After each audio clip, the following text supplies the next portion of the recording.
তিনটি জায়গা ছাড়া তোমরা ভ্রমণ করো না। এক হলো মসজিদে আকসা, দুই হলো মসজিদে হারাম, তিন হলো মসজিদে নববী। সুবহানাল্লাহ। এই তিনটা মসজিদ হলো সকল মসজিদ সমূহের মাথা। সকল মসজিদ সমূহ লাইভ করলে করা যায়। এর মধ্যে মক্কার মসজিদে এক ওয়াক্ত নামাজ পড়লে কত রাকাতের সওয়াব? সুবহানাল্লাহ। আর মসজিদে নববীতে নামাজ পড়লে কত রাকাত? আর আপনাদের মসজিদে নামাজ পড়লে কত রাকাত?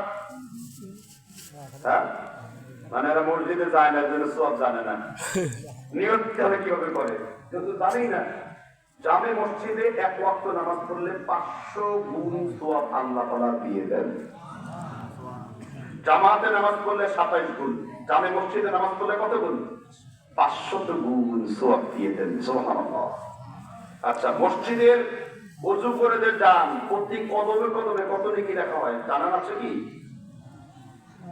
10 নেকি। 10 পাইছে মুসির মতন, খালি জুতার দিকে তাকায় আছে। 10-এর মধ্যে মুসি কি খায় আপনাদের?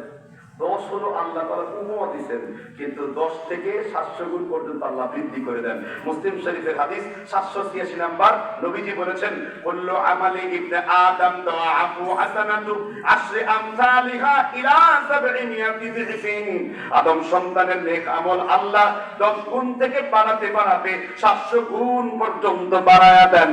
কিন্তু রমজান মাসে আল্লাহ 700 গুণ পর্যন্ত বাড়ান না, কারণ রমজান মাসে কোনো 100 200 300 700 না, অন্য মাসে ফেরেশতা দিয়ে দেন, কিন্তু রমজান মাসে আল্লাহ নিজের হাত দিয়ে দেন। এই জন্য রমজান মাসে কত কোটি গুণ হবে আল্লাহ ছাড়া কেউ জানেন না। কারণ বুখারীতে এসেছে, রাসূল বলেছেন, আস-সাওমু লি ওয়া নাজিসি বিহি, রোজা আমি আল্লাহর জন্য, আর আমি আল্লাহ নিজের হাতেই এটার সওয়াব দিয়ে দেব।